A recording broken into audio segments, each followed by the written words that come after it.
If you've been following along with Good for a while now, you probably know that we've been trying to figure out the news. The question is, how do we stay engaged with what's happening in the world while also not getting sucked into cynicism or negativity?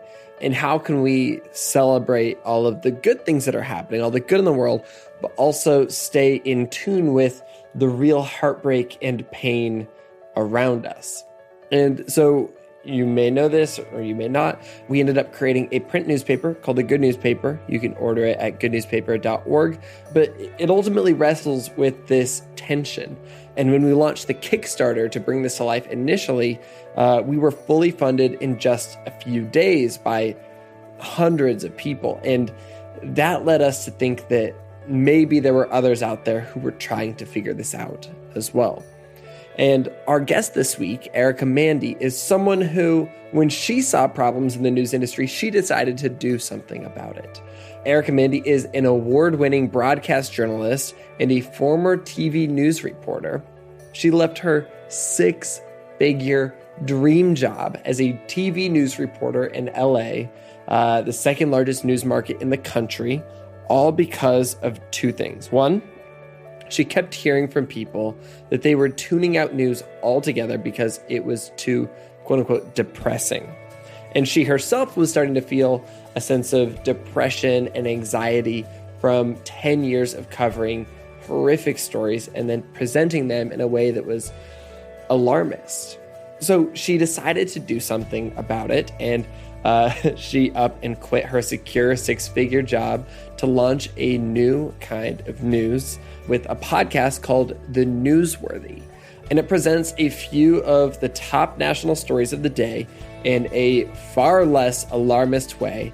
And it provides several more upbeat tech and business and entertainment and other interesting news in what she describes as a fast, fair, and fun way. And she's even included stories from the Good Newspaper and from the Good Newsletter and the things that we are sharing in our community all the time. It's amazing.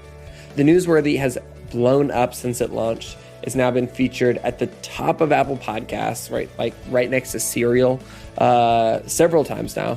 It's been written about by Brit & Co., and it was named one of Salon.com's 12 essential current events podcasts.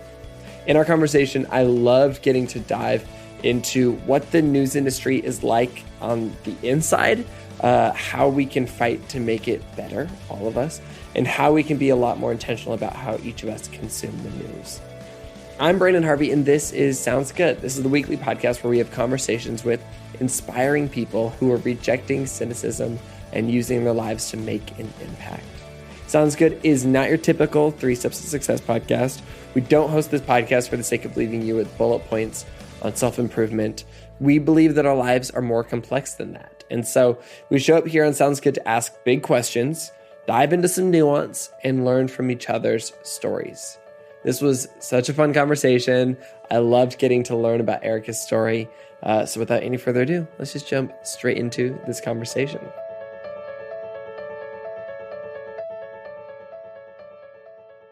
How has your day been, Erica? Hello. It's going really well. I'm trying to get a lot of things done before we leave town, but it's a good thing because it's keeping me productive. Good. I love how basically whenever I'm up against a deadline, I'm like the most productive. And so this is a great time of year to get a lot of things done. Isn't that funny? It's so true that like busy people are the most productive. On days that I'm like, I have all this time, I'm going to get so much done. It doesn't happen. Especially being a journalist, I love deadlines. I hate and love them at the same time. Totally. Do you feel like there are certain times of year where there's more news or where you as a journalist are busier? I mean, working in TV, it was definitely around what we call sweeps, which is when Nielsen ratings were happening. So it's usually the times like November was the big month. It's usually the times that you're used to seeing premieres on the network channels. It's same thing for news. It's all because we're measuring the ratings more. And so those were always the busiest times because everybody wanted to ramp up and get as many viewers as possible. For me now, I don't feel that. It's more of kind of day to day and just Yeah, what's happening in the world, in the news. Things tend to slow down in the holidays, especially, the week of holidays. totally. But yeah, it really just depends. And I kind of like the ebb and flow of it. Yeah, I think I do too.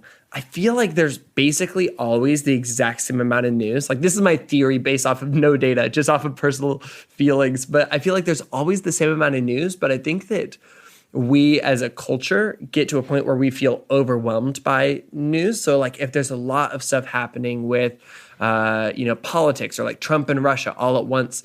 And then like the next week, we're like, okay, I feel like I overdosed on this. And then even if there's like something new that happens in that sphere of the news, I think people don't pay as much attention to it because we're a little bit overwhelmed. And then we'll kind of move on to something else where it's like, oh, now we're going to get really overwhelmed by, some other aspect of news, and then if that same thing happens the next week, we'll be a little bit desensitized to it. Does that make sense? Does that resonate at all with you, or is that just made up? So no, I mean, I think it feels like there's often the same amount of news because most traditional networks have to fill a certain amount of time, right? So they will have to find stories to go into these slots, whether it's really worth it or not. Places like CNN and Fox News that are 24 hours are just constantly pushing out news. And so they're constantly looking for things to push out there. And then we've got phone notifications and all of that now. So we're constantly bombarded whenever there's a lot of breaking news happening. We're getting these phone notifications. And so we never get a break, really. Yeah, that's part of why I got out of traditional news, is because people were telling me how depressed and overwhelmed they were feeling with the news. So it absolutely happened. Oh, and maybe we can bring it back a little bit, because I'm curious how you got into working in the news world in the first place. Like, when was your first inkling as like even like a kid or a student where you were like, yeah, I'm going to head down this path? So I've always been interested in writing and public speaking and performing and talking to people. But it was really when I went to college, that time where we're all forced to pick a major, even if you aren't really sure yet. Truly. Which I wish that colleges allowed you to explore a little bit more before you had to pick. But when I was looking at either journalism schools or business schools, because those were kind of where the direction I was being pulled, I really decided on journalism as my main thing, because I knew that I wanted to make a difference. I loved writing. I loved talking to people. And again, I grew up dancing. So there is an element, especially in television, of performing and being willing to do that. And so I was like, well, let me take some classes. And I wasn't sure if I wanted to do magazine writing or another form of journalism. And I took my first broadcast class, and I have this really distinct memory of putting together a story and my teacher clapping her hands and saying, "That's it." And me just really falling in love with the visual, audio, writing, people, storytelling, all of that coming together in one story was really fascinating to me, and kind of the impact I could have with that. And so I went down the path of broadcast journalism, knowing that I would have to move to a very small town and kind of start as a part-time reporter making $10 an hour right after college, just to kind of learn the ropes of meeting daily deadlines and actually being on live television and all of the mistakes that happen with that, and kind of working my way up over the next 10 years to a big city like LA. And is that what you had to do? Is that how everybody does it? So everybody's story is a little bit different. And, I think in today's world, it's probably a little different, because if you have talent right out of the gate and you can do something online or something on your own, there's influencers and all that kind of stuff. So I think, and I even back when I started, I think everybody's story was a little bit different, and their path was a little bit different. But I do think for the most part, most people need to get that daily practice for several years before they're really ready for the big city. Like anything, Totally. We have to start at that entry level, and big cities like LA expect a certain level of expertise and ability that you just don't have yet when you're right out of college and you haven't done the live television every single night and deadline, breaking news, write something in 5 minutes. So there were many mistakes. And I actually feel a little bit bad that YouTube is a thing now, because when I first started, it wasn't really that big. And I didn't have to worry, even when I would go home crying because I made a mistake on live television and said, back to you, and didn't know what I was talking about, which definitely happened. I didn't have to worry about that sitting out there. Yeah. Or those like compilation videos of reporters like making mistakes or like getting hit by something like in a storm or all these things. I think that's probably for the best that you got out ahead of that. But I did have one of those inappropriate moments that ended up on YouTube when I was working in LA, when somebody ran up behind me and said inappropriate things like I'm sure you've all seen before, which I do not appreciate, because it's, I always try to compare it to somebody giving the most important presentation of the day and somebody else coming up and doing that to you. And so that always bothered me, and I wanted to be like, do you understand that I've worked all day to put this story together? Oh, yeah. But yeah.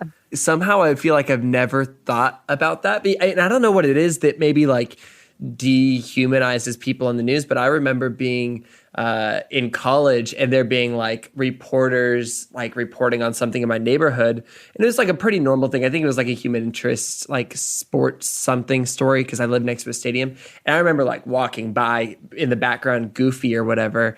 And I don't feel too bad about being disruptive because I didn't yell something inappropriate. But what is it about me that feels like that was okay to do? Like I would, if I'm speaking on stage and somebody did that to me, like that would be terrible. I don't know what that disconnect is, because now I feel bad about it. PSA for journalists. Well, I think it also depends. That was a lighthearted story. If I'm talking about a really serious story, it's even worse, because that victim or whatever is probably watching that story. So yeah, I think it depends. And I understand that people get excitement when they see themselves on television, but just don't, shout inappropriate things. It's a good reminder. Walking in the background is okay. Great PSA. Okay, so back when you were in school and you were studying to kind of go down this path, did you have like the whole if it bleeds, it leads lesson and all those types of things? No. I mean, I think the conversation among journalists is to tell the best stories and there's never an explicit crime leads and all this kind of thing. Totally. Good. But I think what happens, unfortunately, is that is ultimately what we're told by experience is news, right? Like there's a crime that happens, we're told to go cover it. It's never like, if it bleeds, it leads. But it's, hey, this just happened. We need to go cover it. That's a big story. Let's lead with that. And some of it is justifiable because it impacts the community or it's a something to do with our safety. But I think what happened that got to me working in television for 10 years is it felt like every night was a vigil for a horrible thing that happened. Every night was, a car accident. And as a reporter, I wasn't making those decisions. I was told to go cover them. And maybe I would bring story ideas every day and I would try to bring unique story ideas. But especially once I got to a bigger city, there's so much happening that it's rare that you actually get to do unique and interesting stories because there's so much else to cover. When I was in some of the smaller cities, I got to do that more and I really got to tell people stories because there's not as much happening. So I think that's also part of why when I got to LA, it felt that much more depressing and horrible because there was so much going on. Yeah, I guess it's interesting because inside the word news is new. So part of this definition is that, the things that are on the news are things that are new, that are recent, that just happened and don't happen kind of every single day. And so I guess that does make sense why you see tragedies in the news, because like those things are actually like few and far between, or at least the specific ways that they're happening are. And I don't know. It's one of those things where I'm like, I don't think anybody should like stop reporting on the bad things that happen in the world. But it is interesting how it does seem to take over to a point where it, like you said, it is depressing. Yes, I definitely think there's a limit. And I think it speaks to what both of us do now is that we also want to uplift people. We also want to tell them about the good things that are happening. We also want to tell them about just the interesting things, the tech things that are impacting our world. It's not just the sad things, especially tragedies that that make people feel like, oh my gosh, what if that happens to me? Because that, covering these things and talking to victims and parents of victims and all of those things every day, I didn't realize it at the time, but it impacted me, and I can see that now looking back. And so, I don't want to do that to my audience. I don't want to just show them the people that are dying. Let's also talk about the people that are making a difference, and not just the one last story at the end. Let's also talk about the interesting things throughout the whole show or the newscast. I mean, there were times, again, especially in LA, when I would be sent out. Actually, I think it was my last day. And I said, I really want to cover the story of this veteran who is being honored, and he has this amazing story to tell. And they said, okay, Erica, it's your last day here at CBS in LA. Why don't you go cover that? And I went to talk to him. We're sitting. He starts crying. We're having this amazing conversation. I'm going to tell this amazing story about how he was honored. And they called and they said, I need you to go cover this double homicide. And I literally I was so upset. I had to go cover this other story, and his story never never made air. Man. And I felt horrible because he had spent this time with me and he was crying and it was this amazing story. And instead I had to go cover this tragedy. And, I think there was room for both, I think. But, that just, I think, explains how things go. There were so many times that I tried to tell good stories that you never really got the chance. Yeah, that's so hard. And I guess that makes sense too with just the way that the scheduled news goes. It's if you've only got so much time on air, you've got to prioritize. And I don't like the way that that's being prioritized, but that to some degree makes sense. Another thing I was thinking about is the fact that, I guess something that we do a lot of at the Good Newspaper is we'll report on these slow and steady, essentially celebrations of progress. So there's a lot of ways that the world is continually getting better year after year after year in gradual, small ways. But because it's happening so gradually and slowly, and because it just happens consistently, it doesn't feel like news. And we've even run up against that. I mean, so for example, crime rates in the United States just continue to plummet. The number of people who die in war around the world continues to drop. The number of people in global poverty continues to decrease, like HIV and AIDS rates continue to decline. And people who do have HIV and AIDS, they continue to live longer and longer and longer. And all of these things are things that just happen every single year. And we reported on that kind of in our first year of the Good Newspaper, all of those stories. And it's weird now that we're in our second year. It's like, do we just report that those things are still happening? Because they're just, they're not new. It's the same story. It's been continuing to get better, but it is a little bit tricky where, if we just reported on only the things that are good and positive and continuing to grow every day, it's going to be the same stuff that happened yesterday and the week before and last year. Well, first of all, I so applaud you for putting that out into the world. And it's why I originally reached out to you, because I love that you are making that known. And I do think it's important to talk about.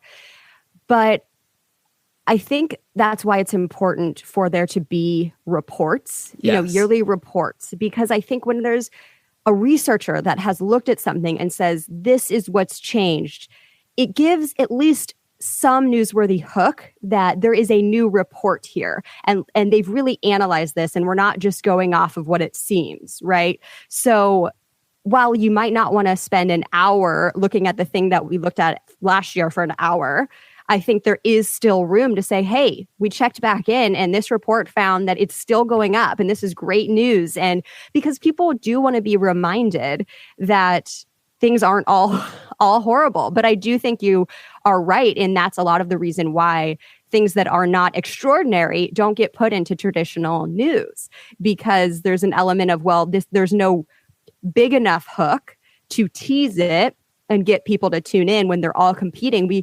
We are bombarded with so much noise that all these networks feel like they have to compete. And that's why clickbait got started online, because everybody was judged on how many clicks their story got and all these things. And so it became what is extraordinary to stand out. And slow progress usually isn't seen as extraordinary, but I know we think it's still so important. And so it's up to us to decide, how do we make this interesting? How do we make it extraordinary for people? And that's our job to do. And so I love that you're doing that for people.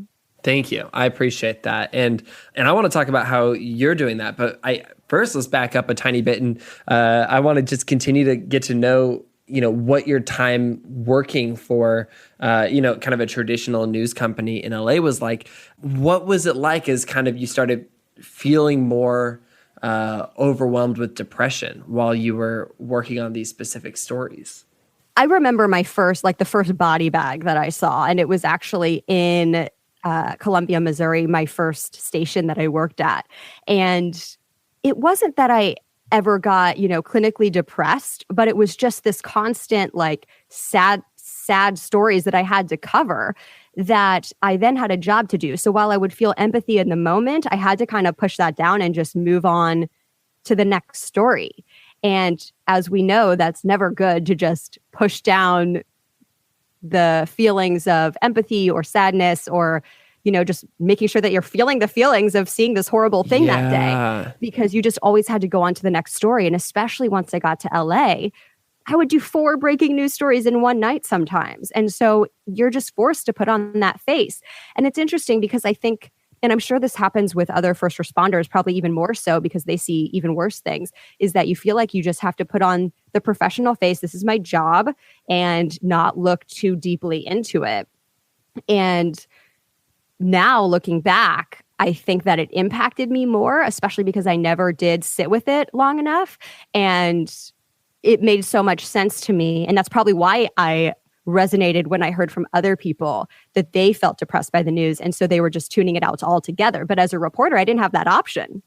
I had to go to work and talk to the parents and the victims. And, I almost don't even want to talk about some of the things that I covered because I don't want to put that on your listeners. Totally.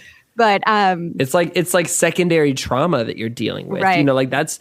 It's a very real thing. And what do you feel like the healthiest way that a reporter could handle this would be? Like, is it going to see a counselor like every week to debrief all of these things? Is it actually finding time to do something about the problems you're seeing? Like, what do you feel like from your experiences is kind of the healthiest way to approach it, even though I'm sure there's no perfect solution?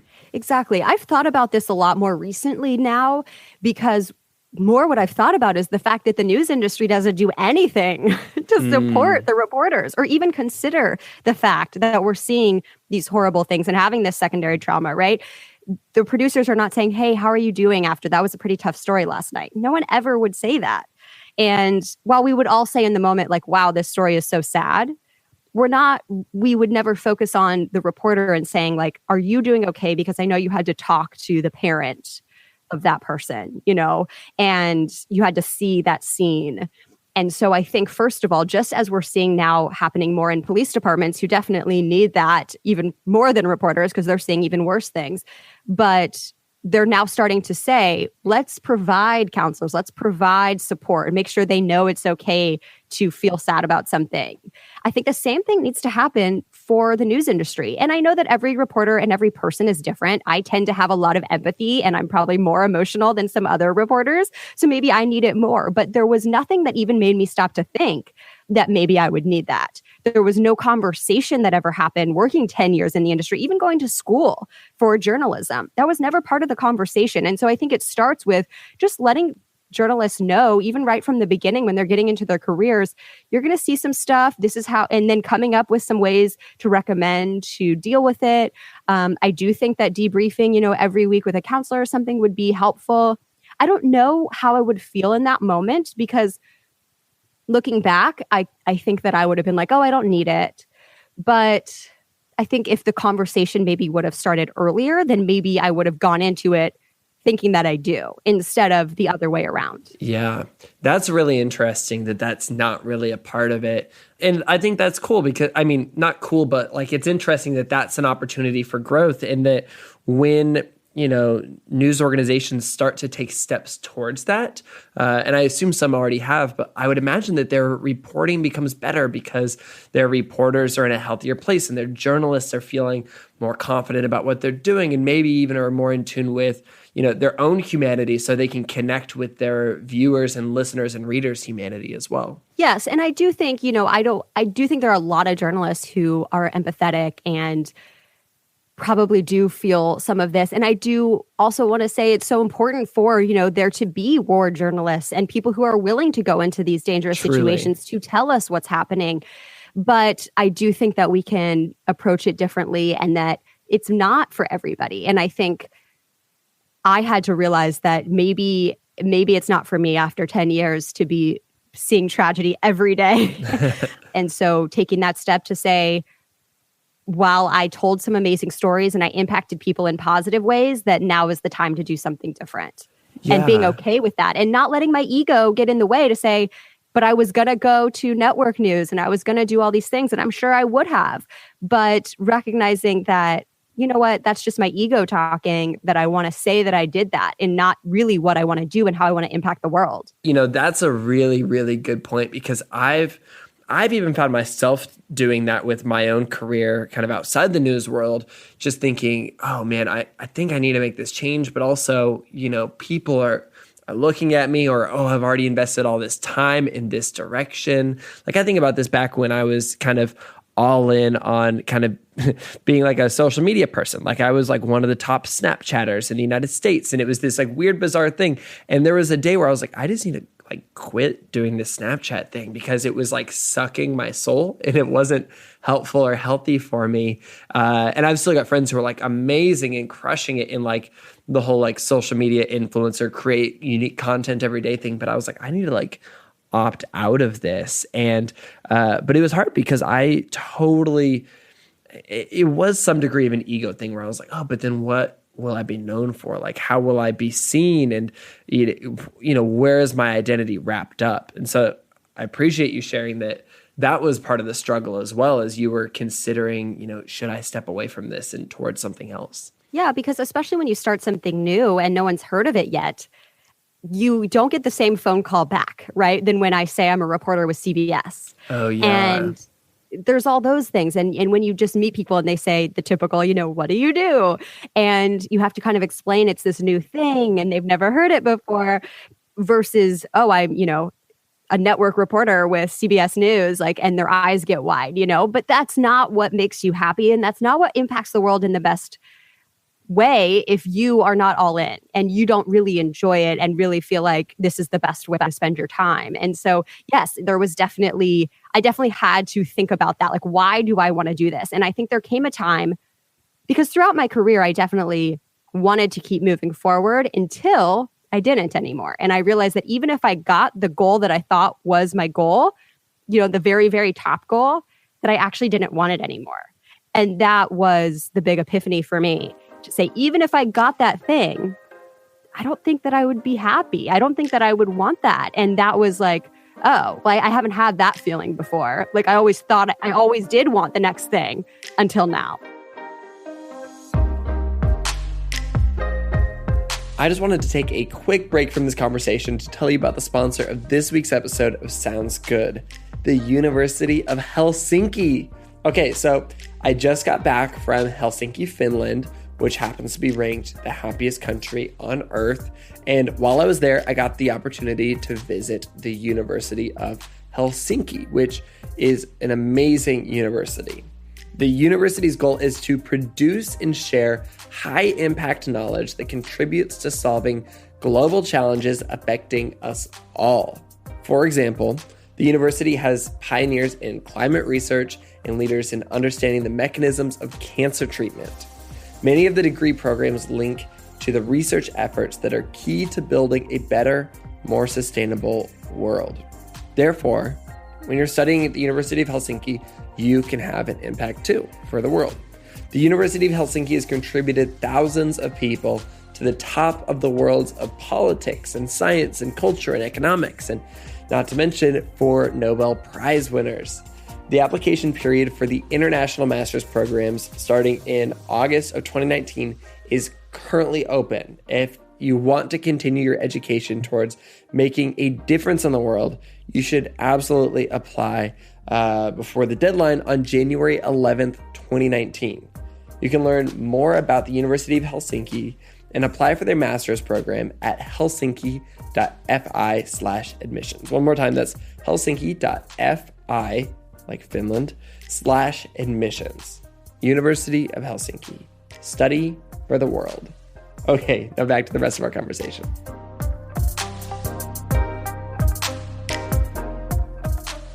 For many of us, we're experiencing a meaning deficit.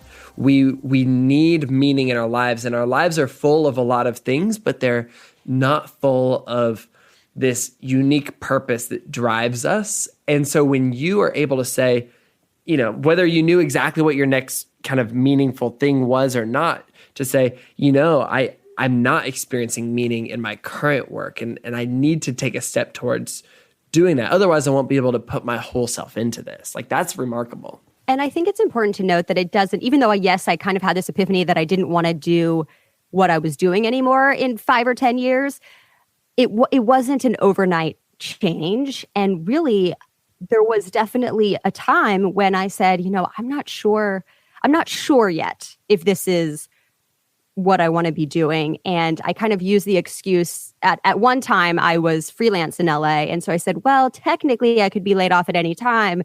So let me just explore other options. But I think really I just wanted to explore other options. And I looked into something, and I, used contacts to basically get an interview with someone at this fitness company because I was really into like fitness classes. And so maybe I thought I'd want to do that. So I started freelance writing for this person, just kind of on my own time. And I told her I didn't have a lot of time, but I would want to do a couple articles here and there. And so just to kind of dip my toe into something else without having to jump all into it. And I ended up, having lunch with her. And after some articles, she actually wanted to hire me for this other position. And that's that moment that I had to make the decision, do I really want to leave news and do this? I realized the answer was actually no. But I was so glad that I explored it and I looked into it, because we don't just come up with our purpose, because I think sometimes people think, oh, I just have to know my purpose and what's wrong with me if I don't know my purpose. But we have to explore different things and try them out for a little bit, dip our toe in the water before we can know for sure. And so that was probably a year or two before I actually left news for The Newsworthy, which is a show that I do now. But there was some time between that when I said, okay, maybe I'm not ready to leave news, or at least I'm not ready to leave for this. But there was definitely a different feeling when I had another idea that did give me the purpose that I would think I was looking for. And all of a sudden I did want to do that over go to my day job. And I was willing to put everything on the line for it. And so that was what told me, okay, I think I have to do this. I love that. And I think that's so well said too. And I think it's a lot easier to just like take two aspects of your life and be like, which one of these things feels more meaningful? Like, which one of these feels more like my purpose? And then to just say, okay, well, I'm going to choose the one that feels a step closer. Because I don't even think that I've figured out like what my purpose and meaning is. But I do know that I've said no to a lot of things that definitely were not in the direction I wanted to go, even though they were cool things. So it's amazing that you have, you had that opportunity to be like, well, let me just like explore this thing. Oh, wait, no, that's not perfect. But then you found something that was better. What was it like letting your boss or your team know, hey, I'm going to leave news and I'm going to go and start this thing it's risky. You started a podcast, in a time where, I'm sure that your news organization was doing well. People were watching news more than ever. People were not watching news more than ever, but they were definitely doing well, and there were still millions of people. I do think TV news watching is going down, which is part of my decision, because I was like, I want to be on the forefront of journalism instead of that makes sense. On the thing that's declining. However, it was still doing way better than any one podcast, really, to your point. And So yeah, it was definitely risky. And people actually told me, I don't think I could do what you're doing. I had somebody tell me, to be honest, I'm surprised that people actually, like, you hear that people say, oh, everyone told me I was crazy. And I was like, no one actually told you that. Well, actually, they do. And someone told me, do you know how many people would kill to have the job that you have? It's the dream job, and you're giving that up. Dang. How did that make you like, feel? At that point, I had gone through enough of the struggle internally that I had made up my mind. Good. And so I was like, yeah, I mean, it didn't feel great. It probably made me have a little bit of like, oh, this is scary. But I was enough in a place that I had made up my mind that I was like, yep, well, I'm going to do it and do it anyway, you know? But I was very nervous to go tell my boss. And while I like him in general as a person and as a boss, I didn't love what he said to me, which was, really? My 19-year-old son wants to start a podcast. That's what you want to do? Ugh. And I think it was genuine surprise for him because I was doing well there and I was making money and all those kinds of things. And probably disappointment because he didn't want me to leave. You know, any employee, you have to kind of start over again. And so, but I was clear that I had made up my mind. And I think it ultimately came back. What I ultimately came back to all the time whenever I got nervous or freaked out about this was, if I don't try, I know I will regret it and I will always wonder. And while it's easier to say back then that I was willing to fail, I did have that feeling of like, let me give this a year. If it doesn't work, I trust myself to be able to get another job. I have enough experience that I probably could either get back into TV news or find something else. Because I could feel that if it wasn't this, I would ultimately leave TV for something else that probably wouldn't fulfill me as much. And so I just felt like I had to try, or I would always wonder. Yeah. I guess that is the nice thing to think about, where there isn't a huge worst case scenario. Like, yes, you did leave an opportunity and you might not get that exact same opportunity back, but you still have all of your experience that you get to bring to the table somewhere else. You know, it's not a huge, I mean, it is a huge risk and a huge jump, but it's the worst case scenario isn't death. Like, it's not poverty, it's a change. And I knew I had made enough money to that point that I was setting some aside, and that with dual income from with my husband, that I was set up to basically give myself a year to knowing that I might not make money for a year, and being okay with that going into it, and recognizing that I'm very fortunate to be able to do that from the years I had put in and the money I'd saved and the dual income that I have. So I was willing, I gave myself that timeline, which also made it feel like this wasn't a permanent change. If it doesn't work out in a year, I can pivot again. And I think moving cities so many times for my career in TV helped with that, because I was used to changing and kind of starting all over again. Cool. Yeah. I had, from college, then I went to Columbia, Missouri for my first job. Then I went to Portland, Oregon for my second job. Then I went to LA for my third job. And each time I kind of had to be the new reporter and work weekends again and do that whole thing and prove myself all over again. And so it just felt like this was another one of those moments when I had to kind of start over. But this time it was for me, and there felt like there was unlimited potential. Instead of just, okay, I want to get off weekends or I want to tell a really good story today, it was, this could really be something if I allow it to be. And there's kind of unlimited potential with it. And what happens is completely up to me. And it gives me, more say over how I'm sharing what's happening in the world.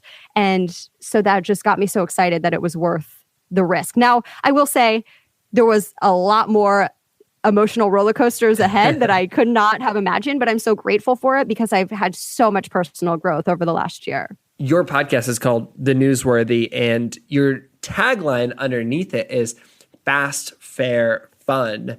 And I know that those were basically all pushing back on people's problems with the news. People, I guess, are the antithesis to what a lot of people experience the news to be. Can you kind of break down what you are seeing as like problems in the news industry, and then how you have swooped in to try to solve those problems? Yes. So one of the biggest things, and the reason I started it in the first place, was because of what we've somewhat already talked about, is I not only was feeling like, oh my gosh, every story is sad, but I was hearing from other people that they're not listening to the news or doing anything with the news anymore because either it was too overwhelming or too depressing, right? And we have so much going on in our lives that it's tough to make room for news. But then we also hate that feeling of walking up to a conversation and kind of being a deer in headlights, like we don't know what's going on in the world, or we don't know enough of the issues so that we can make an impact or do something about it, right? And so the reason I chose Fast, Fair, Fun, fast was that, okay, you're getting the latest happenings in less than 10 minutes. So you can turn off your phone notifications and just take this 10 minutes to be up to date and not have to have the 24-hour news cycle if you don't want, and not sit in the negativity. You just can hear it and move on with your life or go take action or whatever it is that you want to do. And because we're just so busy that I try to make it convenient. So it's kind of those two things of why I chose less than 10 minutes. It feels doable. Totally. I mean, I listened this morning on my commute, and I've got a short commute. Like, I don't have like one of those hour and a half commutes that some people or, some listeners of this podcast have. I have like a 10-minute commute, and it was so nice to like get an update on everything happening. And then when I got to the office, I didn't have to like go on the New York Times and have to scroll through Twitter. Like, I got straight into my work for the day, and I didn't have to like get sucked into so much of what's happening. I was just like, oh, I know everything I need to know, at least for most of the day. And I really chose a podcast because we do have so many screens in our lives already that I didn't want people to have to sit down and read something or stare at another screen. So I love the fact that you can listen, like you said, on the commute or while you're getting ready in the morning, which I knew that I wanted. I wanted my product, before, and I realized it didn't exist, which was also why I started it, because I felt like it was something I could use in my life. The other thing that I did was fair. And what I mean by that is unbiased. I'm not going to tell you my opinion during this. And I think the same thing, like we hear so many extremes, right? I think the extreme opinions are the loudest, but most people don't have those really, really extreme opinions. Most people do want to have cordial conversations. And I think sometimes we don't get that in today's world as much. And again, we talked about what's extraordinary. Sometimes these outlandish opinions get people to click because it seems extraordinary. So I wanted to make sure that I was looking at CNN and Fox News and Wall Street Journal and New York Times and all of the different perspectives and news sources and bringing that into one place so that you can feel like, hey, you heard what both sides are saying, and you at least feel like you're listening, even if you don't agree. And I think I've heard a lot of feedback that people appreciate that, especially in today's world. And then I wanted it to also be fun for the same reasons we've been talking about, which is, hey, I'm just your friend telling you what's going on. I'm going to bring an upbeat personality to the stories that I can. And that also means my story selection is not just doom and gloom.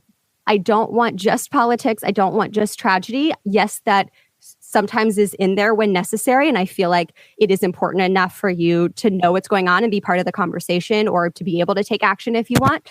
But it's also, what's the tech that's impacting our world? What's the, Google starting the $1 billion campus, or, what's Amazon doing now? Or what does that mean that Amazon is now a $1 trillion company? And so these are interesting things, not necessarily good or bad, and just things that impact our lives. And then I also wanted to bring some fun to it. So you'll also get some fun entertainment stories, or I reached out to you because I was like, let me incorporate some of your good news. And it's been so fun to hear that. Yes. And I think people really appreciate it because you also want to have hope. And it just makes me more conscious to say, let me make sure I'm putting in those good, slow progression, good news stories, as well as some of the things that the other traditional networks are saying. So I jam like 10 stories in less than 10 minutes, and with the knowledge that maybe there's one or two that you love that you want to look more into. And I absolutely encourage that. Or maybe that's all you need for the day to feel enough knowledgeable and move on. Totally. And honestly, I think that you've done such a remarkable job. I've been really, really impressed to a point where like I subscribe and I listen, and like I love the little music that plays in the background, and it's kind of stuck in my head right now. Like it makes me so happy. And it feels fresh. Like I think it's great. Also, by the way, when I set up, I got like a Google Home recently, and when I set it up, it like popped up with the opportunity to have it just like, if I say like, good morning, Google, or whatever it is, it'll like turn on my lights, it'll do all this stuff, and then it'll start playing your podcast. It's amazing. Oh, I love that. I'm so glad to hear that. I wonder, because it's probably on your phone, so it knows it's connected and it knows. But yeah, anybody who has it can ask it to play. It's so cool. I love it. And I think it's really, really cool that you basically saw problems and you're like, hey, I'm going to solve these problems. I'm going to create a solution that hopefully moves the needle for people. And what's amazing is that this is going to create more margin in people's lives for people to actually take action. I mean, this is what we're all about. It's like, okay, how can we actually become a part of becoming good news? And I love that, you're creating more margin in people's lives so that they don't feel overwhelmed and they actually have more availability to become a part of them. Yeah, it's just like productivity, right? When we feel overwhelmed, we end up doing nothing. Yes. And I think the same thing goes with news. And that's when you feel too depressed or you feel too overwhelmed by it, then you just shut it out of your life. And I wanted to help people feel like there was a place in their lives for news without having to commit hours to it and commit, emotional energy to it that every single day.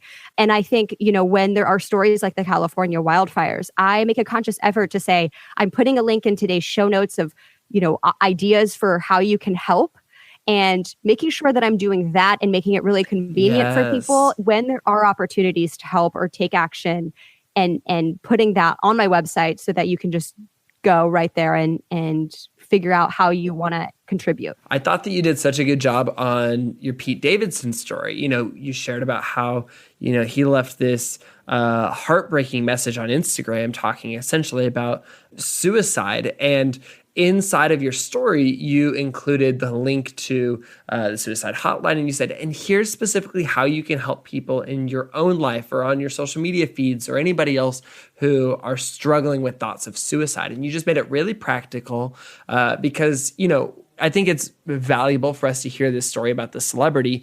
But as soon as it comes close to home, and we think about, okay, who are the loved ones in my life who might be struggling with something similar, you essentially just use this as an opportunity to equip your listeners to help people and potentially even save lives. Like, that was a beautiful choice on your part. You're giving me chills. Thank you so much, because I really do. I'm very conscious, especially with stories about suicide, because as a reporter, we have a responsibility. And I even thought this when I would go out of my way when I was in television and no one would tell me to do this, while I think other reporters did not do it correctly.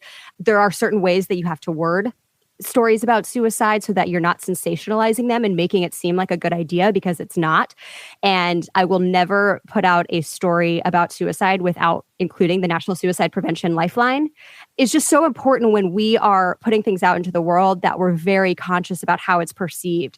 And I think this in 2018 with Anthony Bourdain and Kate Spade, I think that it was that much more important because these celebrities that people look up to died by suicide. And I think when we're covering that, it is so important for us to think about not sensationalizing it and making that feel like, oh, a celebrity did it, because you just want to be very mindful of how people are taking that in and what they perceive of it, and just making sure, and same thing with even just other tragedies. Like, how can I do my best to inform people without encouraging a copycat or or highlighting the, now that I have a little more control, I do my best not to highlight the gunman as much in a terrorist attack, right? Like, yes, I tell you the information you need to know, but I want to talk more about the victims and I want to talk more about what's happening to prevent it in the future, more than who the shooter is. That's just my personal opinion. And so now I can make those decisions a little bit more than I could as a traditional news reporter, and they wanted to know every little detail about, who the person was that was the shooter. So these are all things that I think about. And so I appreciate you recognizing. I mean, now I'm getting goosebumps because it's so cool to think about you, and I'm sure countless other people who are, they're bringing their heart to their work and they're being intentional about, hey, how can I use my work as a journalist, as a communicator, as a thought leader to not encourage heartbreak and pain and injustice, and to actively fight against that and fight for hope and peace. And it's really cool that you have this platform and that it's blown up. You got featured by Apple when you launched, and I have no doubt that brought in a huge number of listeners. And so it's cool to think about how, somebody in your position can have a huge ripple effect through, the United States and around the world. And so I'm very inspired by the work that you're doing. Thank you so much. And I think it's so neat in today's world that anybody can put their voice out there, whether it's a podcast or another form of media or or writing or whatever it is for you.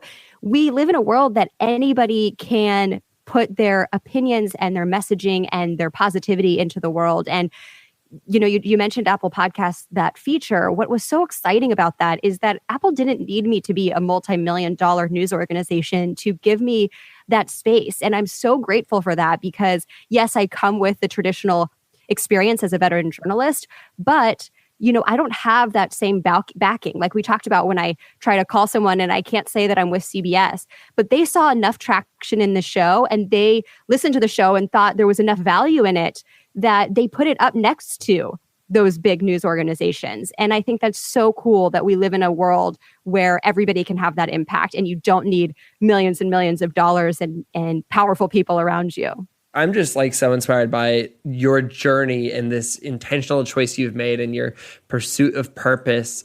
And I kind of want to just wrap up with one last question and say, for people who are listening to this episode and they want to be more intentional about how they consume the news, want to be more intentional about, learning about what's going on in the world. And of course, they're already pumped to go and subscribe to your podcast. What's kind of a tangible action step they can take this week to step towards maybe a healthier relationship with current events? I always recommend for people to pick one news story they heard from the week and maybe write it down that really resonated with them or that stood out in their mind. Because I think over time, if you are maybe writing in a calendar, one story a week or one story a day that resonates with you and stands out to you, you'll notice a trend over time about what issues matter to you and maybe what issues you want to get more involved with, whether that's tech or space or politics or a specific topic within politics, immigration or any of those things. And just taking the step of writing down what stories stood out to you, I think can show you a trend over time and ultimately lead you to do more with that.